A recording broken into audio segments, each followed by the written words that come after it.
Setting the stage. Inclusive orientation and onboarding. Organizations want to welcome employees on their first day and weeks in their new role. Some orientation and onboarding processes are defined by specific touch points. Others may be chaotic. Some organizations have no process at all. Your orientation and onboarding process says a lot about your business image and your corporate culture.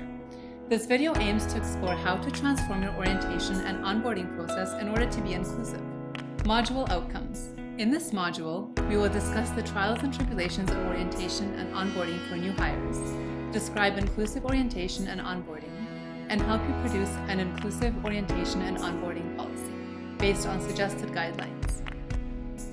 Problem. Each organization's orientation and onboarding practice differs, but if the stages are inaccessible, participation will be limited and relationships with coworkers will suffer.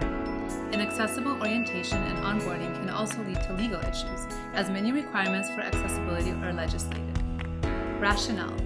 An inclusive orientation and onboarding practice effectively addresses an employee's needs and increases job performance.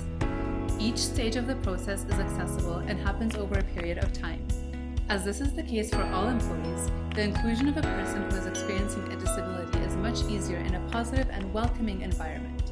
Inclusive orientation and onboarding new employees. Inclusive orientation and onboarding ensures a positive, welcoming experience for new employees. This starts with listening to your employees and being aware of their needs to ensure they fully participate in orientation. The best program is one where all employees are seen, heard, and able to ask questions. Inclusive onboarding gives new hires time to orient themselves in the workplace. It fosters a growth mindset, ensures talent is developed, and that learning is continuous.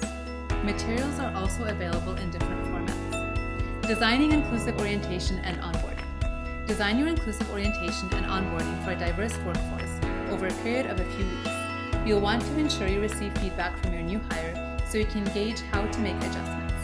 Be sure to include a site map in your onboarding kit, as well as information about resource groups, information about security, health, safety, rules, policies, and procedures should be available in multiple formats. Remember that people who are experiencing a disability may require assistance in an emergency and may require an individualized plan. The information you provide should be written in plain language and avoid pronouns. In your practice, you'll want to address unconscious bias and report about discrimination. Having a mentoring strategy or a buddy system will help new employees integrate both physically and socially.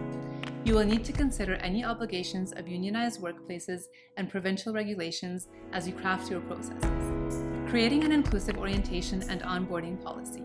Inclusive orientation and onboarding policies remove barriers and set the tone for all staff. They set expectations for how you want people to act. Effective policies are written in collaboration with management and staff.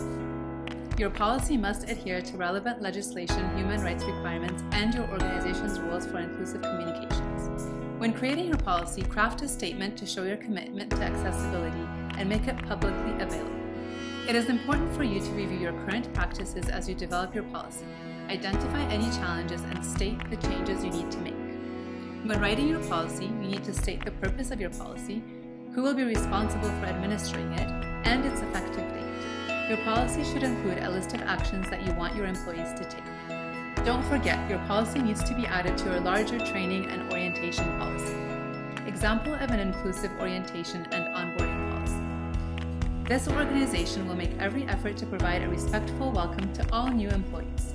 All employees will be informed of their duties and responsibilities through a clear orientation and onboarding process and through clear expectations. Organization XYZ is committed to ensuring that all emergency procedures, plans, and safety information are in accessible formats, and that all employees have the opportunity to develop an individualized emergency plan based on the needs of their disability. After creating your policy, communicate it to your company and provide staff training. Summary. An inclusive orientation and onboarding practice addresses all employee needs. It takes place over an extended period.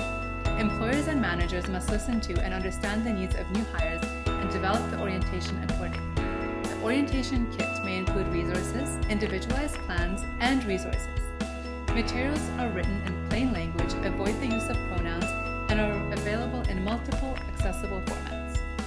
Having a mentoring strategy or a buddy system helps new employees integrate both physically and socially. Considerations will need to be made based on provincial differences and unionized workplaces. Creating an inclusive orientation and onboarding policy requires you to analyze your workplace to determine what is working and what isn't. You need to identify the challenges you face as well as the laws in your jurisdiction. Delegate someone to administer and implement the policy. We encourage you to access the toolkit for more information, examples, and templates. So get started!